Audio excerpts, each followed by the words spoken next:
आज जब हम संविधान के 75 वर्ष पूरे होने का अमृत महोत्सव मना रहे हैं, तो मैं इस अवसर पर संविधान की भावना की रक्षा सुनिश्चित करने में सर्वोच्च न्यायालय की भूमिका की भी मैं सराहना करना चाहता हूं। संविधान के कस्टोडियन और इंटरप्रेटर के रूप में सुप्रीम कोर्ट की भूमिका को सहज रूप से हम सब स्वीकार करते हैं अध्यक्ष महोदय। और अध्यक्ष महोदय, आज संविधान की रक्षा करने की बात की जा रही है। अध्यक्ष महोदय, आज संविधान की रक्षा करने की बात की जा रही है। यह हम सभी का कर्तव्य है। और अध्यक्ष महोदय, लेकिन हमें यह भी समझने की जरूरत है कि किसने संविधान का सम्मान किया है और किसने संविधान का अपमान किया है।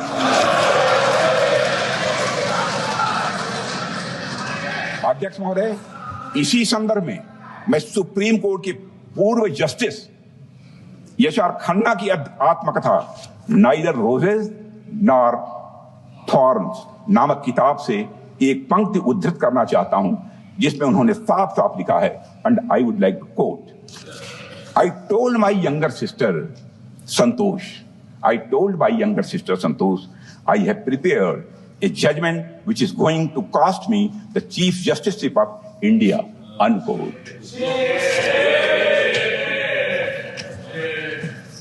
1976 की में घटना घटी, मैं 1976 में घटी। इसी घटना और इन लाइनों का संदर्भ आप में से अधिकांश लोग जानते होंगे। जस्टिस यशआर खन्ना ने ADM Jabalpur versus Shivkant Shukla case में तब की कांग्रेस सरकार के खिलाफ डिसेंटिंग जजमेंट दिया था।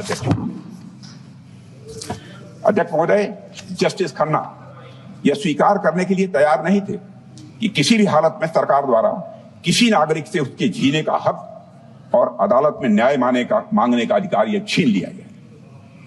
अपने डिसेंटिंग जजमेंट के लिए जस्टिस खन्ना को क्या कीमत चुकानी पड़ी है, यह बात भारतीय लोकतंत्र के सबसे काले अध्याय के पन्नों में अंकित है।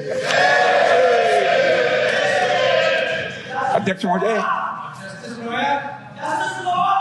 महोदय, इसी तरह वर्ष 1973 में भी सभी संवैधानिक मूल्यों को ताक पर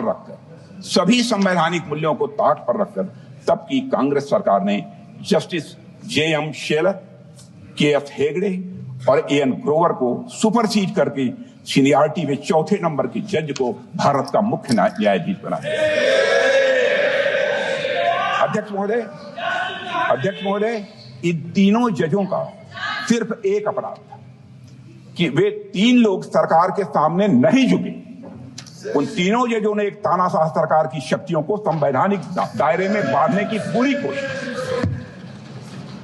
अध्यक्ष महोदय, यहां मैं एक महत्वपूर्ण बात जोड़ना चाहता हूं।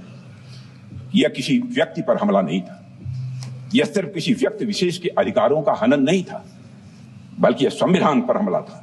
यह हमारे संविधान को सबवर्ट करने का एक महापाप था अध्यक्ष महोदय। और मुझे हैरानी होती है कि आज इस कृत्य को अंजाम देने वाली पार्टी संविधान के संरक्षण की बात करती है।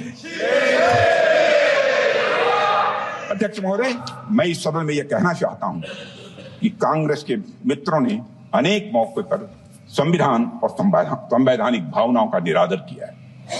उन्हें कभी भी संस्थानों यानी इंस्टीट्यूशंस की इंडिपेंडेंस और ऑटोनॉमी हजम नहीं हुई। अध्यक्ष महोदय, उन्होंने हमेशा एक कमिटेड जुडिशरी, कमिटेड ब्यूरोक्रेसी और कमिटेड इंस्टीट्यूशन बनाने का काम किया है।